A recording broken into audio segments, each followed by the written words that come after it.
morning, I'm Ms. Shipman and I will be presenting for you today on edmodo.com. Okay? Have you ever heard of edmodo.com? I have not. Okay, what Edmodo is, it's like Facebook. You've heard of Facebook, right? Yes. Yes, see, Facebook is something that our students are really interested in. They use it often at home, and they want something like this in class. So edmodo.com is basically the realest thing that you can get to a Facebook for your students. Okay, so I'm going to show you what I have done. I've logged into edmodo.com. I've entered my username, password. When you're first signing up, you go to I'm a teacher, if you're a teacher. If you're a student, you go to I'm a student. Okay? Each kid will have a group code that the teacher will give each student, and that way your class will be registered under your name. So let me show you what that looks like.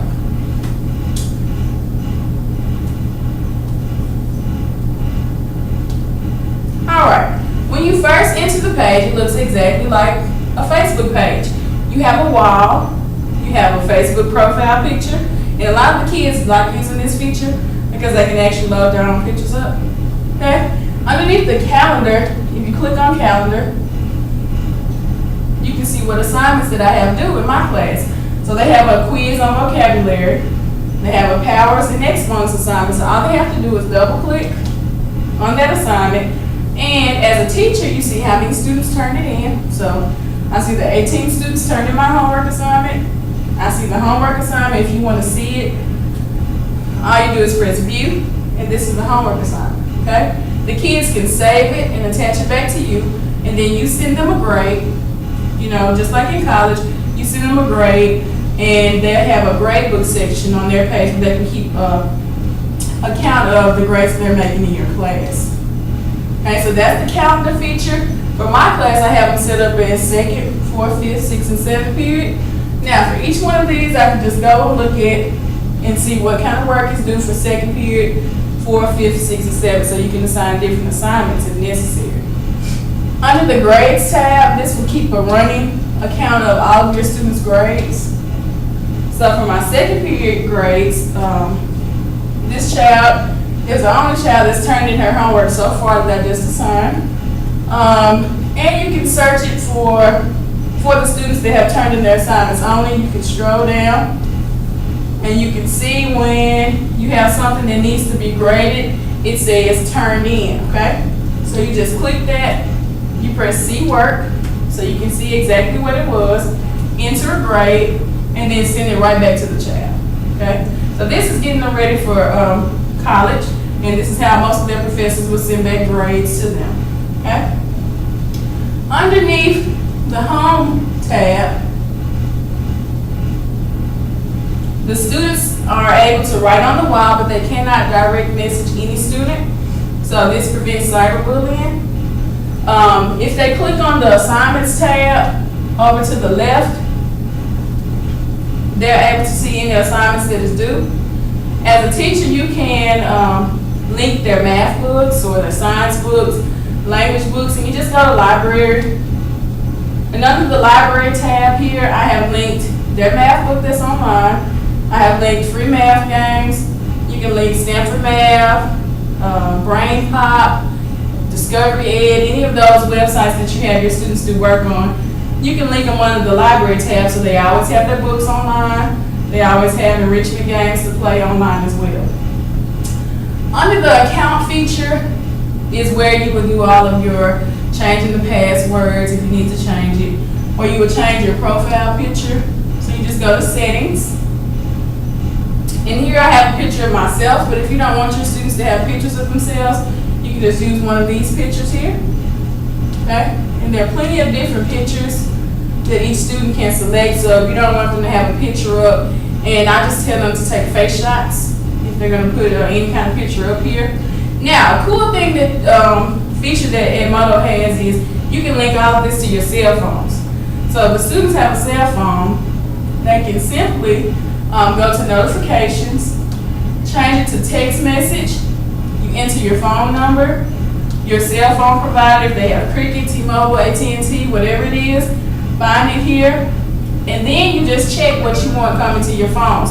So if I send out an alert telling the students, well guys, you have homework today, they'll get that alert and text message to their phones. Okay? If I send out a direct message, they'll get that straight to their phone, and you can download the app on your phone. It's just the Edmodo app, so that way you can do your work on the go.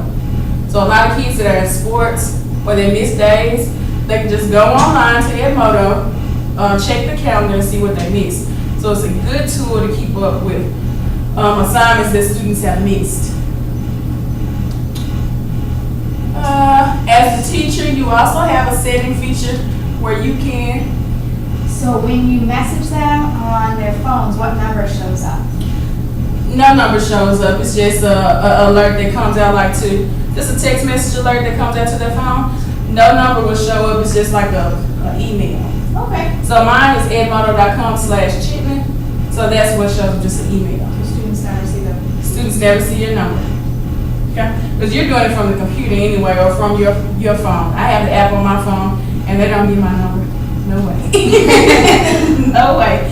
But another thing that you need to be aware of, whatever email address that you put in when you sign up for it, it's going to send you back a million messages. Johnny wrote on the wall. Johnny sent out a direct message.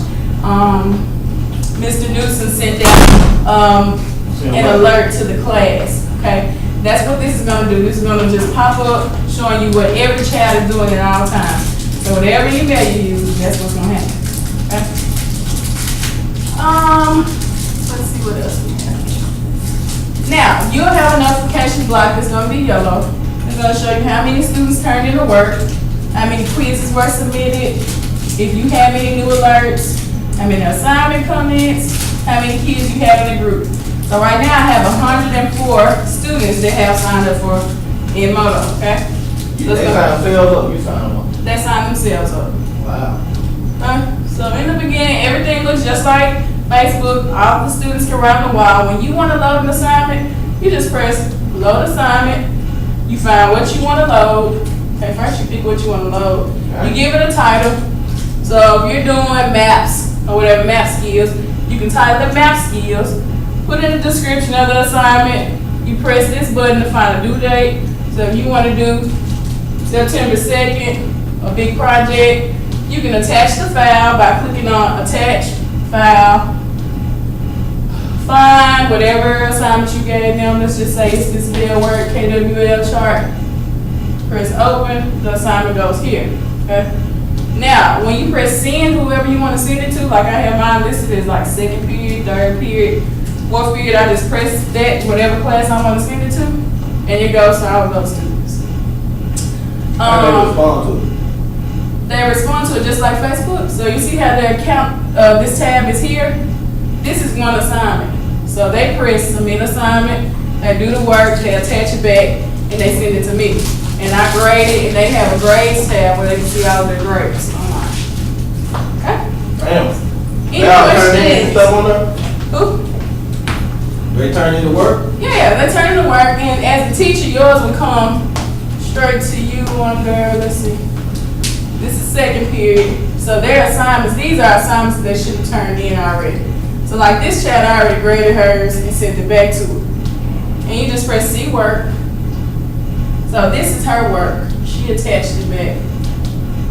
You click on it, you open it. Let's see. Anyway, you open it, then her work will be there, you grade it, and then under grade, you just send her back the grade. See how I send her back to 100? And then that would be it for that. What about the ones that don't have computers? The ones that don't have computers, I have them stay at the school on Tuesday, Wednesday, Thursday for 1 hour. Or the Stanford math teacher, she lets them use the computer in there, work on it. So, and most of them do, and they can use their cell phones to do their work because it's an app on there. Right? It's an app. Any other questions? Any questions? Anything that you think that it can't do? You can answer. Your quizzes can be short answer. They don't have to be multiple choice. And it's a feature on here where it will grade it for you. So as long as you lock in all the correct answers, it'll grade it for you and send them back to grade, so you don't have to keep looking at it. The fill in the blank, that one will grade it for you if you just put like you're just missing one word or something like that, or a phrase. It'll go ahead and grade it for you. Then it'll show like a percentage of the class. Like for each question, it'll show like if 10 kids missed it, like it's a big pie chart, And like the area that's lit red is the kids that missed it, so you'll know immediately if you need to go back and reteach them. That's fine. Cool tool to use. Check it out, edmodo.com. How'd you find it? I went to a workshop, technology workshop last year on it. So a lot of districts are using it. Kids like it because it's very similar to edmodo. And I'm going to let you all get signed up for an account. Go straight to edmodo.com and you can check it out yourself. Cool. Thank you. So you gonna present this? No. I was just presenting.